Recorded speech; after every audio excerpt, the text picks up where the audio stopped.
السلام علیکم ورحمۃ اللہ وبرکاتہ۔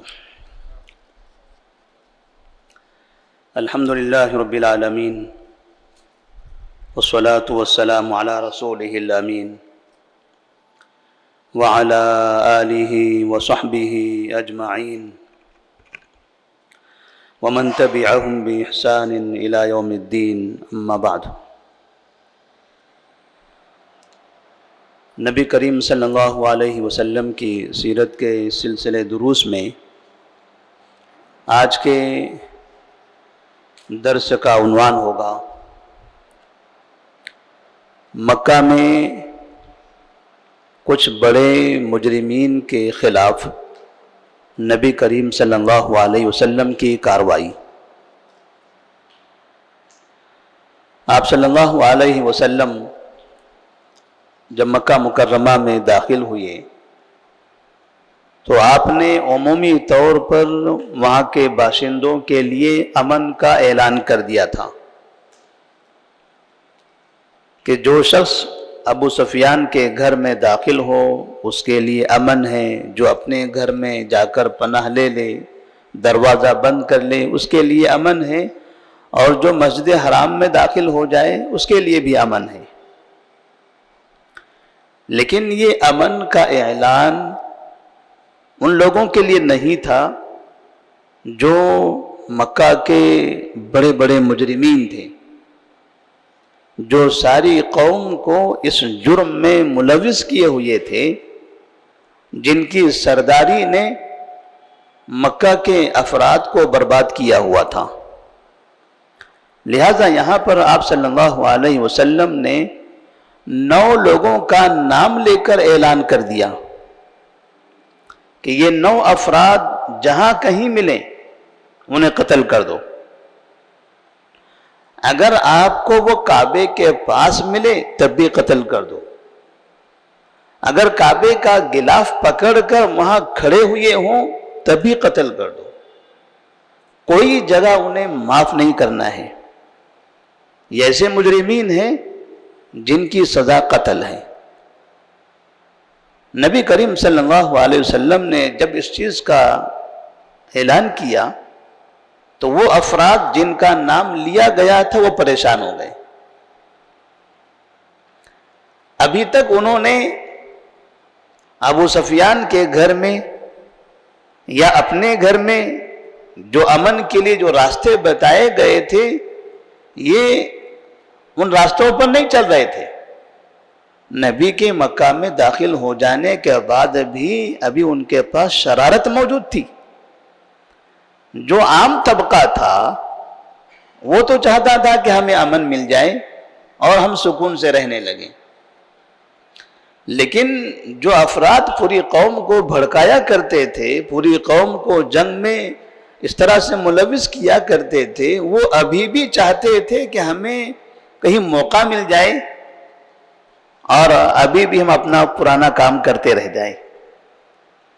تو جن لوگوں کے ناموں کا اعلان کیا گیا تھا ان میں سے ایک کا نام ہے عبد العزیٰ بن خطل، دوسرے عبداللہ بن سعد بن ابی السرح، تیسرے عکرمہ بن ابی جہل، چوتھے حارث بن نفیل بن وہب، اور پانچویں مقیس بن سبابہ، چھٹے حبار بن اسود، اور یہاں پر 3 عورتیں ہیں۔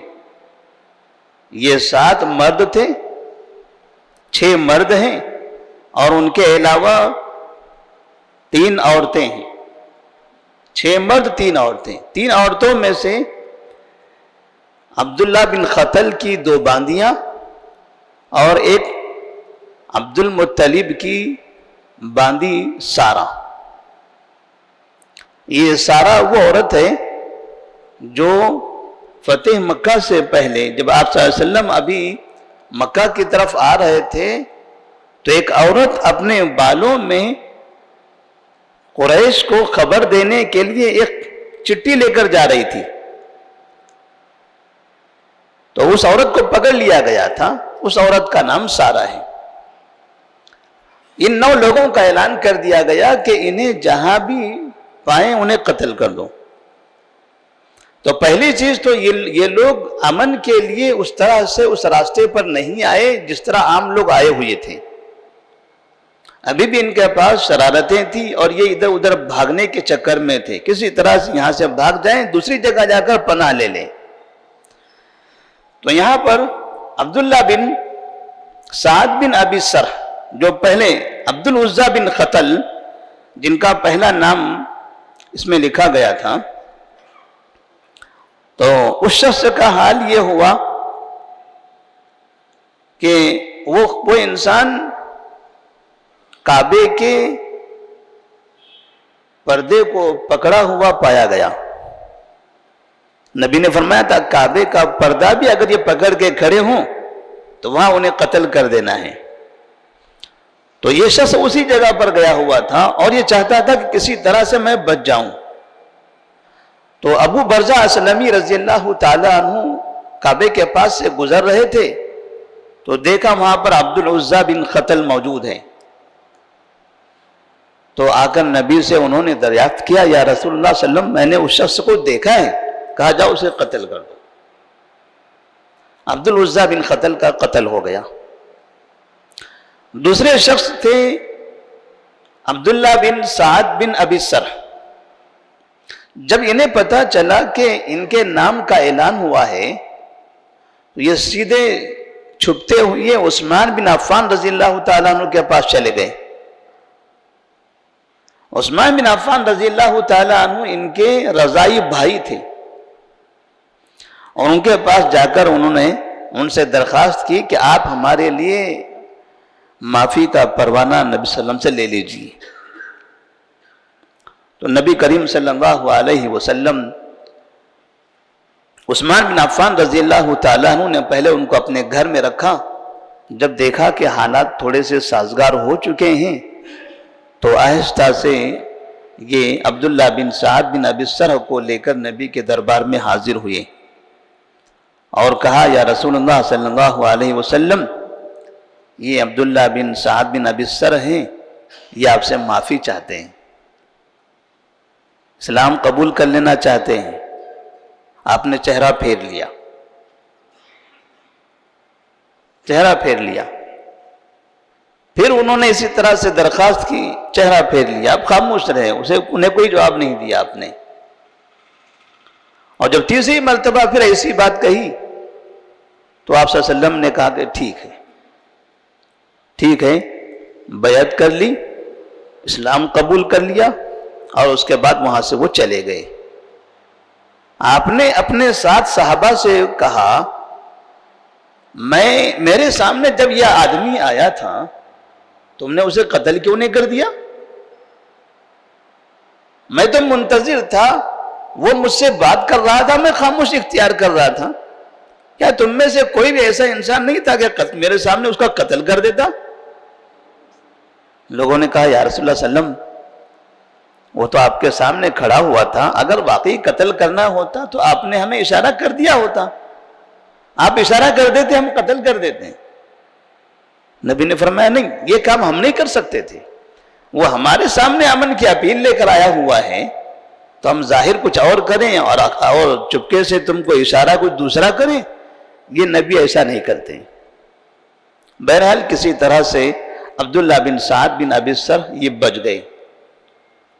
ان کا معاملہ اس طرح سے تھا کہ یہ پہلے مسلمان ہو چکے تھے، پہلے مسلمان ہو گئے تھے، مدینہ میں آ گئے تھے، پھر بعد میں یہ مرتد ہو گئے، مرتد ہو کے پھر مکہ میں آ گئے، مشرکین کے ساتھ ہو گئے، اور پھر جب مکہ فتح ہوتا ہے اور جب ان کے قتل کا اعلان ہوتا ہے تب وہ آ کر نبی کے دربار میں حاضر ہوتے ہیں اور اسلام قبول کر لیتے ہیں۔ ہم نے اس سے پہلے کے درس میں بتایا تھا کہ مسلمان ہونے کے طریقے لوگوں کے الگ الگ تھے، کوئی ڈر کر ویسے حالات میں مسلمان ہو گیا، کسی کو بات سمجھ میں آ گئی، وجہ چاہے جو بھی ہو، لیکن جن لوگوں نے بھی اسلام قبول کیا تھا ان سب کا اسلام اچھا رہا، وہ اچھے انسان بنے۔ یہ عبداللہ بن سعد بن ابی سرح، ان کو فاتح افریقیہ کہا جاتا ہے۔ افریقہ کا فاتح کہا جاتا ہے. اتنے بہادر انسان تھے اور انہوں نے اسلام کی بڑی خدمت کی ہے. ان کے بعد ایک مشہور شخصیت اکرمہ بن ابی جہل، ابو جہل کے بیٹے. ابو جہل مسلمانوں کے درمیان تو ایک جانا پہچانا نام ہے، ایک ایسا نام کہ اس نام کو سننے کے بعد آدمی کو عجیب سی ایک کیفیت محسوس ہونے لگتی ہے. اسلام کا دشمن، نبی کا دشمن. ابو جہل نام سے یہی سمجھ میں آتا ہے. بعض مرتبہ لوگ کسی کو دشمنی میں کچھ نام پکارنا ہو تو غصے میں ابو جہل بھی کہہ دیتے ہیں، اتنا بڑے دشمن ہیں یہ لوگ. موجودہ زمانے میں کافروں میں کوئی اسلام کا دشمن ہے تو کہتے ہیں آج کے یہ ابو جہل ہیں. جیسے فرعون ایک زمانے کا نام تھا، ایسے نبی کے زمانے کا نام ابو جہل. ابو جہل کا قتل جنگ بدر میں ہو گیا تھا. یہ بیٹے اکرمہ جب مکہ میں آپ صلی اللہ علیہ وسلم داخل ہوئے تو آپ نے ان کا بھی نام لیا ہوا تھا، لہذا اکرمہ کسی طرح سے مکہ سے چپکے ہوئے باہر نکل گئے اور سیدھے جدہ کی طرف چلے گئے. جدہ پر ساحل ہے، وہاں سے وہ کشتی میں سوار ہوئے، کسی اور جگہ منتقل ہو جانا چاہتے تھے، بھاگ جانا چاہتے تھے. جب سمندر میں ان کی کشتی جانے لگی تو درمیان میں کشتی ڈگمگانے لگی. ان کے ساتھ میں اور دوسرے لوگ بھی تھے، اور جو کشتی والا تھا، جو کشتی چلا رہا تھا، اس نے اور باقی لوگوں نے آپس میں ایک دوسرے سے کہا کہ اخلصوا فإن آلہتکم لا تغنی عنکم شیئا ہاہنا. لوگوں یہاں پر اللہ سے دعا کرو، اللہ سے دعا کرو، اس لیے کہ یہاں تمہارے معبود کوئی کام آنے والے نہیں ہیں.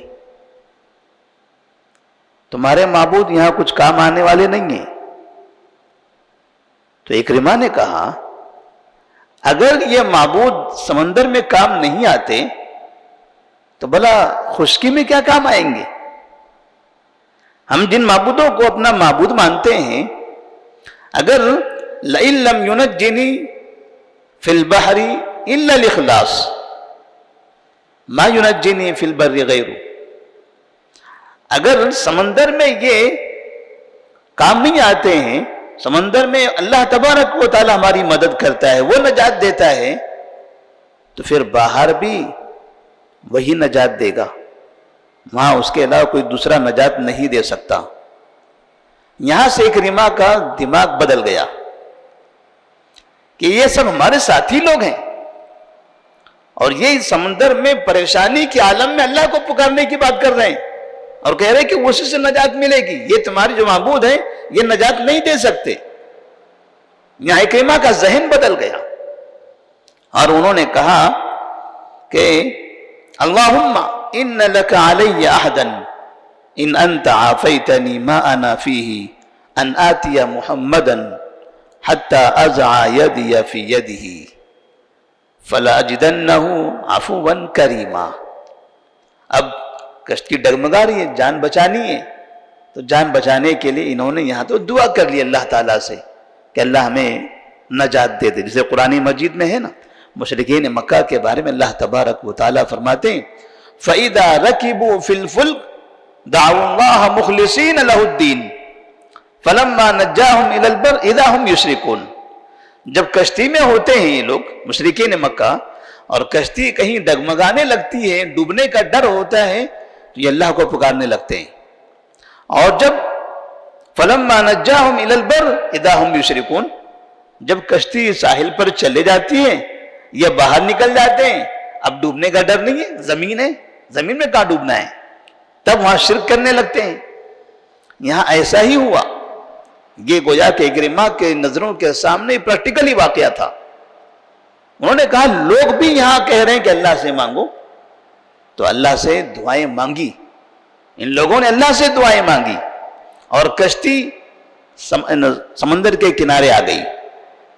تب انہوں نے کہا تھا اے اللہ اگر تو نے مجھے نجات دے دی تو ایک وعدہ ہوگا وعدہ یہ ہوگا کہ میں محمد کے پاس جاؤں گا اور اپنا ہاتھ اس کے ہاتھ پر رکھوں گا، اور مجھے امید ہے کہ میں انہیں معاف کرنے والا پاؤں گا کہ وہ مجھے معاف کر دیں گے۔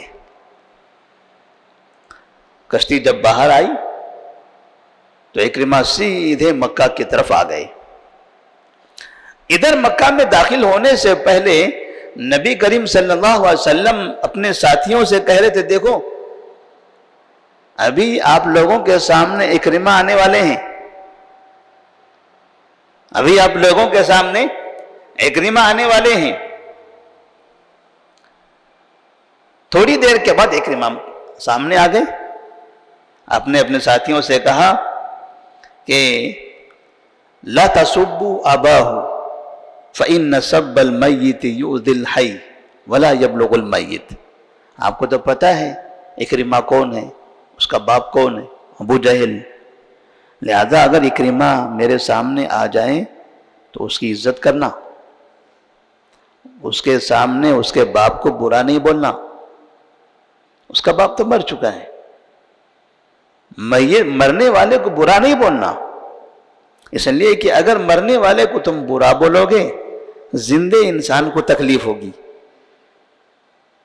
یہ ابھی میرے پاس آ رہا ہے، لہذا ایسا نہ ہو کہ تم اس کے باپ کے کارنامے، اس کے واقعات، اس کی دشمنی، وہ سب یاد کر کر کے اس کے بھی دل میں تم نفرت بٹھا دو، سب چھوڑ دو اس کو، وہ کام اس کے باپ نے کیا، اس نے نہیں کیا ہے نا، لہذا اس کو یاد نہ کرنا، اس کا ذکر نہ کرنا، اس کو برا نہ بولنا کہ تم ابو جہل کے بیٹے ہو، کیونکہ ایسا کہنے سے میت کو تو کچھ ہونے والا نہیں ہے، وہ تو چلا گیا، زندے کو تکلیف ہوگی۔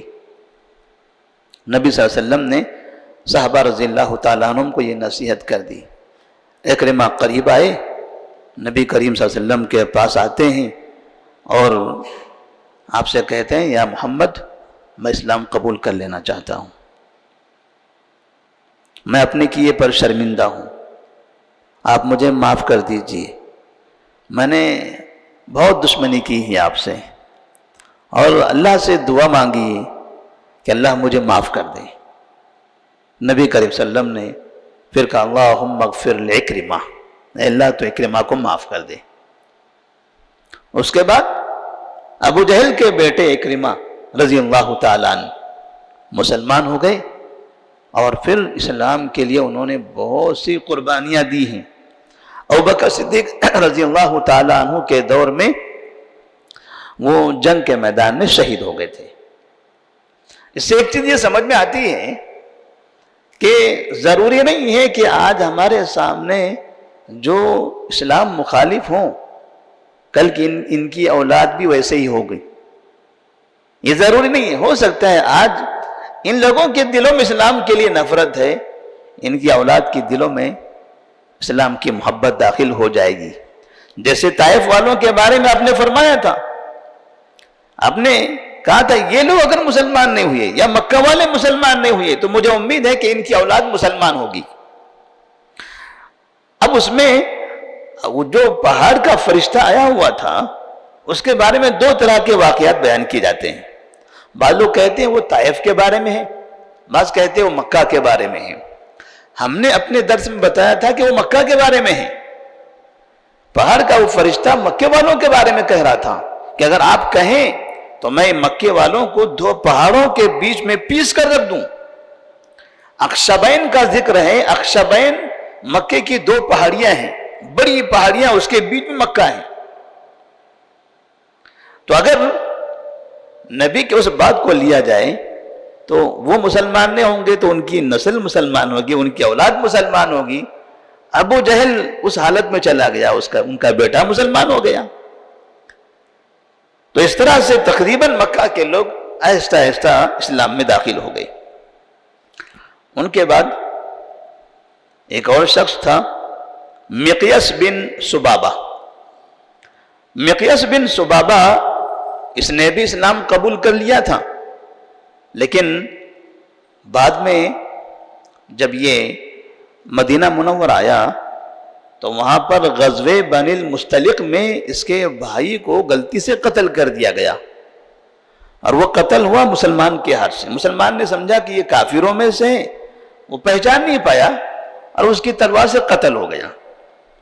تو مقیاس بن سبابہ نے کیا کیا، بدلے میں اس انصاری کو قتل کر دیا، اس صحابی کو قتل کر دیا، جبکہ نبی نے یہ کہہ دیا تھا کہ ان سے غلطی سے آپ کا بھائی قتل ہوا ہے، لہذا آپ کو ہم قتل کے بدلے میں دیت دے دیتے ہیں۔ دیت بھی دے دی گئی، انہیں دیت بھی دے دی گئی، پھر بھی ان کے دل میں ایک نفرت پیدا ہو گئی تھی کہ میرے بھائی کو فلاں نے قتل کیا ہے۔ وہ قتل کر کے بھاگ کے مکہ آ جاتے ہیں، اور یہاں آنے کے بعد کافر بن جاتے ہیں، مرتد ہو جاتے ہیں۔ تو آپ صلی اللہ علیہ وسلم نے اس کا بھی نام لیا تھا کہ مقیاس بن سبابہ اگر کہیں مل جائے تو ان کو قتل کر دو۔ تو یہ مقیاس بن سبابہ بازار میں ایک جگہ پر نمیلہ بن عبداللہ کو نظر آ گئے، اور نمیلہ بن عبداللہ رضی اللہ تعالیٰ عنہ نے دیکھا، نبی سے پوچھا میں نے دیکھا ہے اس شخص کو بازار میں، نے کہا قتل کر دو، اس کو قتل کر دیا گیا۔ اور ایک شخص تھے حارث بن نفیل بن وہب، یہ نبی کریم صلی اللہ علیہ وسلم کو اشعار کے انداز میں ذلیل کیا کرتا تھا۔ آپ نے اس کے بارے میں کہا تھا اسے بھی قتل کر دو، علی رضی اللہ تعالیٰ عنہ نے اس کو پایا اور انہوں نے اس کو قتل کر دیا۔ حبار بن اسود نامی ایک شخص تھے، ان ناموں میں حبار بن اسود کا معاملہ یہ تھا کہ نبی صلی اللہ علیہ وسلم کی بیٹی، آپ کی بیٹی زینب رضی اللہ تعالیٰ عنہ مکہ میں تھی، بعد میں ہجرت کر کے مدینہ کی طرف آ رہی تھی۔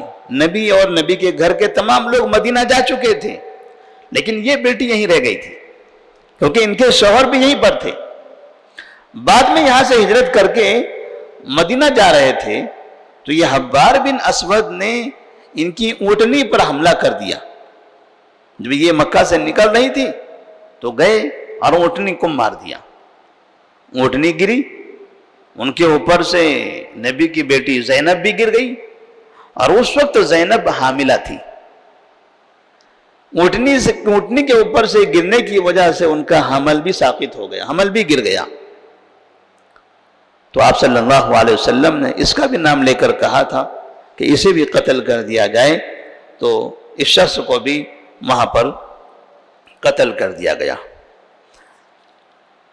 حبار بن اسود کے بارے میں، حبار بن اسود کو قتل نہیں کیا گیا، یہ حبار بن اسود کو جب پتا چلا کہ اس کا نام لیا گیا ہے تو یہ مکہ سے بھاگ کر مدینہ کی طرف چلا گیا۔ مسلمان یہاں مکہ میں ہیں، ابھی نبی یہیں پر ہیں، اور یہ مکہ چھوڑ کر مدینہ کی طرف بھاگ رہے ہیں۔ جب بعد میں نبی صلی اللہ علیہ وسلم مدینہ پہنچے ہیں تو وہاں جا کر نبی کے دربار میں حاضر ہوتے ہیں اور نبی سے معافی چاہ کر اسلام قبول کر لیتے ہیں۔ لہذا حبار بن اسود رضی اللہ تعالیٰ عنہ بعد میں مسلمان ہو گئے، اور پھر مورخین نے لکھا ہے کہ پھر انہوں نے بھی اسلام کی بڑی خدمت کی۔ عبداللہ بن خطل یا عبدالعزیٰ بن خطل کی جو دو باندیاں تھیں، یہ دو باندیاں بھی کسی طرح سے ادھر ادھر چھپ کر بھاگنے لگی، ایک کا قتل کر دیا گیا اور ایک بعد میں نبی کے دربار میں حاضر ہوئی، انہوں نے بھی اسلام قبول کر لیا۔ تین جو عورتیں تھیں ان میں سے ایک عورت مسلمان ہو گئی، دو باندیوں میں سے ایک باندی مسلمان ہو گئی۔ اب وہ سارہ بنی عبد المطلب کی جو باندی تھی، سارہ نامی شخص، اس عورت نے نبی کے راز کو قریش کے درمیان فاش کرنا چاہا تھا۔ حاتب بن ابی بلتہ رضی اللہ تعالیٰ عنہ نے ان کو ایک خط دیا تھا کہ میں آپ کو ایک خط دیتا ہوں، یہ خط چھپا کر لے جاؤ اور مکے والوں کو بتا دو۔ حاتب بن ابی بلتہ رضی اللہ تعالیٰ عنہ کو بعد میں افسوس ہوا اس کام پر، تو یہ عورت اپنے بال کی چوٹی میں کسی طرح سے لپیٹ کر کاغذ لے کر جاتی ہے۔ آپ صلی اللہ علیہ وسلم نے صحابہ کو اس کی اطلاع دی، صحابہ وہ راستے میں پہنچتے ہیں، اس عورت کو گرفتار کیا جاتا ہے، اور جب چوٹی کھولی جاتی ہے تو اس کے اندر وہ خط تھا۔ اس عورت کے بارے میں نبی نے فرمایا کہ اسے اگر آپ پاؤ تو اسے بھی قتل کر دو، لیکن یہ عورت بھی کسی طرح سے نبی سے درخواست کرتی ہیں، نبی کے دربار میں حاضر ہو کر اسلام قبول کر لیتی ہیں، اور اس طرح سے یہ بھی مسلمان ہو گئے۔ تو 9 جو افراد تھے، 9 افراد میں سے سب کا قتل نہیں ہوا، حالانکہ آپ نے سب کا قتل کرنے کا حکم دے دیا تھا۔ تو ان میں سے ایک عبد العزیٰ بن قتل، اس کا قتل ہوا تھا، اور اسی طرح سے مقیس بن سبابہ، اس شخص کا قتل ہوا، اور حارث، 3 افراد کا قتل ہوا 9 میں سے، اور باقی لوگ اسلام قبول کر لیتے ہیں۔ ان کے علاوہ اور بھی کچھ لوگ تھے جن کا نام لے کر نبی نے کہا تھا کہ یہ اگر مکہ میں کہیں مل جائے تو ان کو قتل کر دیا جائے۔ تو آپ صلی اللہ علیہ وسلم نے گویا کہ اس سے یہ ثابت کیا، یا ان واقعات سے ہمیں سبق ملتا ہے کہ اگر کوئی جنگی مجرم ہو، ایسا بڑا شخص جس کی وجہ سے اسلام کو، مسلمانوں کو بہت نقصان ہوتا ہو، تو ایسے لوگوں کو سزا کے طور پر کعبے میں بھی قتل کیا جا سکتا ہے۔ کعبہ، مکہ یہ امن کی جگہ ہے، لیکن اگر وہاں کوئی ایسی حرکت کرتا ہے کہ جس کی وجہ سے اسلام اور مسلمانوں کو نقصان پہنچتا ہو تو انہیں قتل کیا جا سکتا ہے۔ جیسے چند سالوں پہلے غالباً شاہ فہد رحمہ اللہ کے زمانے میں حرم کے اندر کچھ لوگ داخل ہو گئے تھے، اور انہوں نے نمازیوں کو گرفتار کر لیا، نمازیوں کو قتل کرنا شروع کر دیا۔ 15 دن تک کے حرم میں اذان نہیں ہوئی، پتہ ہے آپ لوگ؟ 15 دن تک۔ شاہ فہد رحمہ اللہ کا زمانہ تھا، غالباً بالکل ابھی نئے نئے وہ بادشاہ بنے تھے، اس دور کی بات ہے، سن 1400 ہجری قریب میں، آج 1444 ہے، یعنی آپ یہ کہہ سکتے ہیں 44 سال پہلے، آج سے 44 سال پہلے کی بات ہے یہ، کہ کعبے میں کچھ افراد ایک میت کی شکل میں، جو میت کی ڈولی ہوتی ہے، ایسے ڈولی لے کر گئے۔ اندر میت نہیں تھی، اندر ہتھیار تھے، اس کو کپڑا لپیٹا ہوا تھا۔ لوگوں کو یہ سمجھ آیا کہ یہ ڈولی ہے، وہ ایسے اندر لے کر گئے، عشاء کی نماز کا وقت تھا، اور وہاں اندر جانے کے بعد پھر کسی طرح سے اپنی بندوقیں نکالی اور لوگوں پر فائرنگ کرنا شروع کر دی۔ لوگ ادھر ادھر سے حرم سے باہر بھاگے، انہوں نے کعبے کے امام کو بھی پکڑنے کی کوشش کی، کعبے کے امام بھی کسی طرح سے وہاں سے نکل کر باہر چلے گئے، اور بعد میں انہوں نے دروازہ اندر سے بند کر لیا۔ جو مسجد حرام ہے، ان سب کے دروازے اندر سے بند کر لیے، جو اندر تھے وہ اندر رہ گئے، جو مسلمان باہر چلے گئے تھے وہ باہر چلے گئے۔ اب یہ افراد اندر ہیں، فجر، ظہر، عصر، مغرب، عشاء کوئی نماز نہیں ہو رہی ہے۔ 15 دن تک کے مسلسل ایسے ہی چلتا رہا اس زمانے میں، اور پھر بعد میں ان کو کسی طرح سے گرفتار کیا گیا اور قتل کر دیا گیا۔ 15 دن کے بعد پھر مکہ یعنی کعبہ دوبارہ کھل گیا اور وہاں نمازیں شروع ہو گئی۔ تو ایسے افراد جو اس جگہ پر بھی اگر جرائم کا ارتکاب کرتے ہوں تو ان لوگوں کو وہاں داخل ہو کر بھی قتل کیا جا سکتا ہے۔ نبی کریم صلی اللہ علیہ وسلم نے کہا تھا کہ اگر کعبے کا پردہ بھی پکڑ کے تم اس کو پاؤ تو قتل کرو، کیونکہ یہ جنگی مجرم ہے، لہذا وہاں نقصان پہنچانے والے لوگوں کو قتل کیا جا سکتا ہے۔ تو اللہ تبارک و تعالیٰ سے دعا ہے کہ اللہ تبارک و تعالیٰ ہم تمام کو نبی صلی اللہ علیہ وسلم کی سیرت کو سمجھنے کی توفیق عطا فرمائے۔ السلام علیکم ورحمۃ اللہ وبرکاتہ۔